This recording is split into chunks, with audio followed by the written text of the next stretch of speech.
Today, we talk guns and butter. In our democracy, you use your sacred vote to select a government that will subsidize your own selfish desires, be honest. You also use that sacred vote to select a government that will spend. And you pick the one that you think will spend wisely or spend ways that benefit you. So we all know that spending, be it through firms and households, is the way towards recovery. Out of recession and depression, get the people, the firms, the households money, and they can spend us into better times. The government can also spend us into better times. Traditionally, in a natural economy free of many interventions, banks loan out money.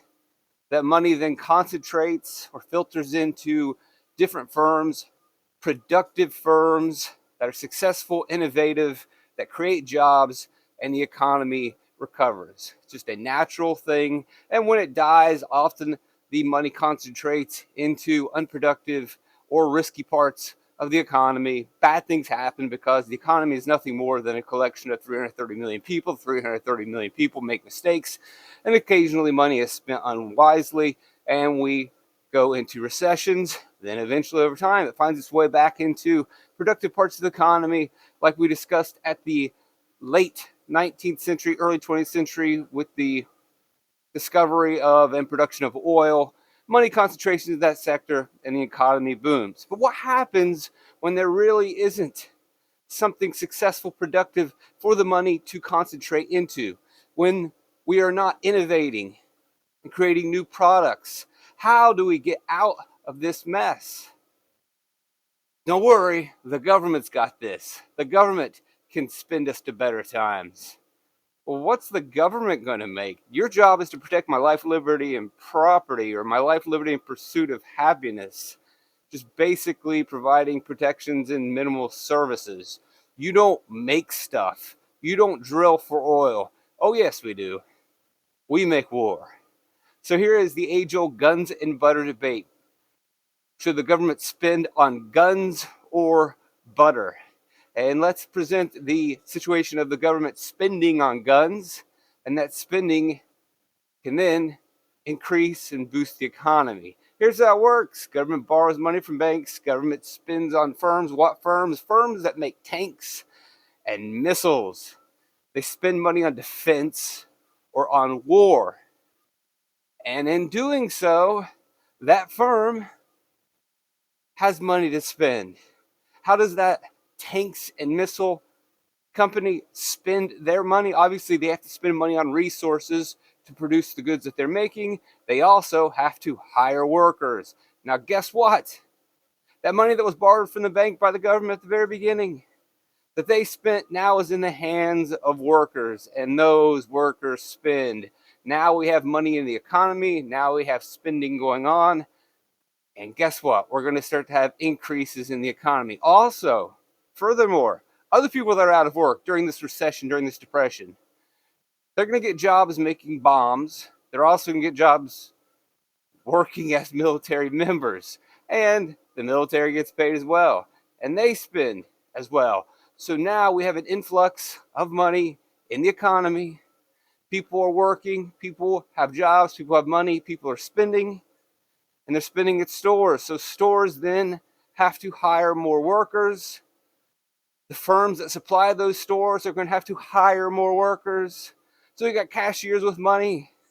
We got farmers with money because the store is buying goods from the farms now. And this all was initiated by the government's initial borrowing of money and spending that money on military defense or on war. And that money then filters throughout the economy. We don't have an oil, we don't have a productive invention that has initiated the initial borrowing and initial spending, but we have war and defense that has led to an increase of money into the economy, which then leads to spending. And we can look, and some argue that this is not necessarily the cause. That's a controversial look. But for the most part, the regularly accepted view is that the Great Depression during the 30s, one of the worst economic declines in U.S. history, the road to recovery, the way out was spending on World War II. the government spending on all sorts of military technology and workers, and you know it. Going further in this idea of guns rather than butter, if you decide to vote for a government that chooses this, when you need an increase in soldiers, you round them up in the United States. Guess what? The more soldiers you round up from our 330 million Americans, we have a lower supply of workers available now. Because everybody's fighting the war. Who's going to make the bombs? Who's going to be the cashier? Who's going to work the farms? Regardless of who it is, there's not very many of them, and we have a low supply of workers available. Those workers then get an increase in wages, right? Supply goes down, price goes up. Those workers have now more money to spend because the firms that are producing goods have to compete to hire those workers. When there's a big supply of workers, they can negotiate wages down. They have the leverage. When there are fewer workers to choose from, when the firms are now competing against each other to get the few available workers into their factories, to make their bombs, to work as cashiers, the firms are competing against each other, and the way the firm wins and is able to swipe up the worker is by offering the worker higher wages. If they have higher wages, they can spend even more. And so we are on the road to recovery, and bam. That is the argument and defense for government spending on guns rather than butter. Now, of course, war is kind of dangerous. It's not all easy. Hey, let's just start wars and spend money and everything is going to be good. War is war. Let's look more at a criticism of guns rather than butter. Now, when we talk about butter, we're talking about government spending more on the subsidies that you know and love.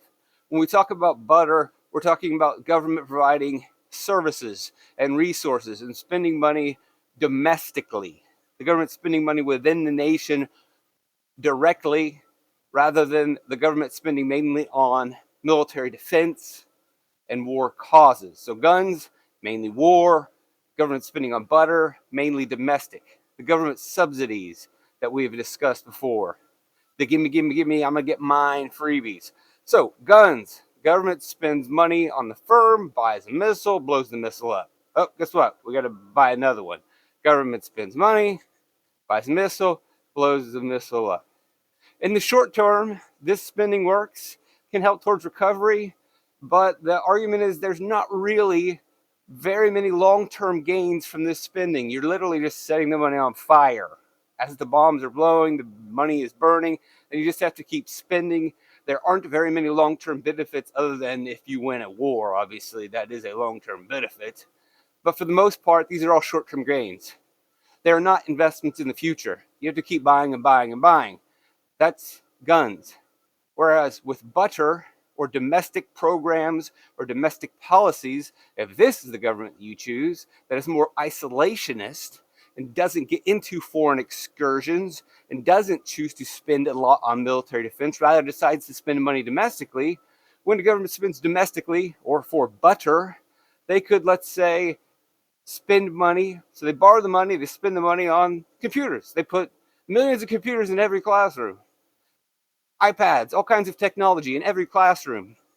And from there, students are more productive, and those productive students go on down the road to boost the economy, to create those innovations that we were lacking, those inventions that we were lacking that pushed the government to choose war to boost the economy. It's much more of a long-term gain rather than just buying bomb after bomb after bomb.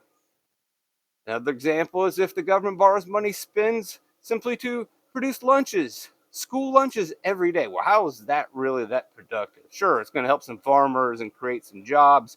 But when students eat every day and they are not hungry every day, they are better suited to learn every day.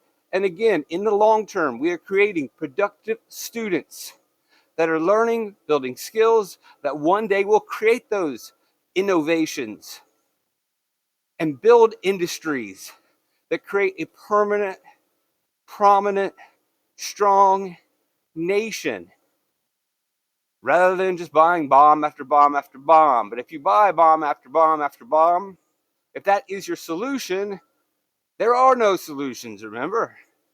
There are trade-offs. There are costs. If the government spends on guns, they can't spend on butter. They have to make a choice.